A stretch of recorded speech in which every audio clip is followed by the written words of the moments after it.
జిల్లాలో పనిచేస్తున్న ఆశాలందరికీ నమస్కారం. నేను కవితని, రంగారెడ్డి జిల్లా ఆశా యూనియన్ జిల్లా అధ్యక్షురాలిని. రేపు ఆశాలకు సంబంధించిన సమస్యల పరిష్కారం కోసం చలో హైదరాబాద్ కోటి వద్ద మహాధర్నా కార్యక్రమం ఉంది.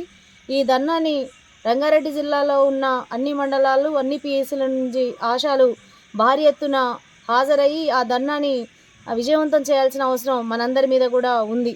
అసలు ఈ ధర్నాని ఎందుకు పిలుపునిచ్చాము రాష్ట్ర కమిటీగా అంటే, కాంగ్రెస్ గవర్నమెంట్ వచ్చిన తర్వాత, కాంగ్రెస్ గవర్నమెంట్ అధికారంలో రాకముందు వాళ్ళ మేనిఫెస్టోలో 18,000 రూపాయలు కనీస వేతనం ఇస్తామని చెప్పేసి చెప్పడం జరిగింది. అనేక సమస్యలను పరిష్కారం చేస్తామని చెప్పి కూడా హామీ ఇవ్వడం జరిగింది. కాంగ్రెస్ గవర్నమెంట్ రాకముందు సమ్మెలో ఆశా వర్కర్లు ఉన్న టైంలో కాంగ్రెస్ లీడర్లు, మంత్రులు, ఎమ్మెల్యేలు అట్లా అందరూ కూడా మన టెంట్ల వద్దకు వచ్చి మీకు కనీస వేతనం ఇస్తాము, అలానే పీఎఫ్, ఈఎస్ఐ, రిటైర్మెంటు, ఇతర సమస్యలన్నిటిని కూడా పరిష్కారం చేస్తామని చెప్పారు.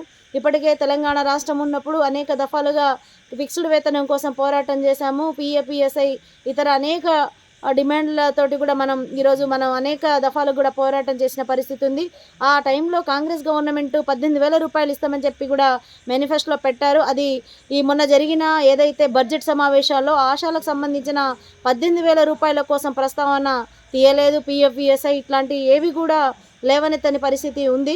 అందుకనే బడ్జెట్ సమావేశాల్లో చూసాము, మన కోసం మన ఎమ్మెల్యేలు కానీ, ముఖ్యమంత్రి రేవంత్ రెడ్డి గారు కానీ ఎవరైనా మాట్లాడతారని చూసి ఉన్నాం. కానీ ఎవరు కూడా బడ్జెట్లో మన ఆశాల యొక్క సమస్యల మీద ప్రస్తావన తీసుకురాని పరిస్థితి ఉంది. అందుకనే రేపు ఉదయం 11 గంటలకు కోటి కమిషనర్ ఆఫీస్ దగ్గర మన డిమాండ్ల పరిష్కారం చేయాలని చెప్పేసి ధర్నా కార్యక్రమాన్ని పిలుపునివ్వడం జరిగింది.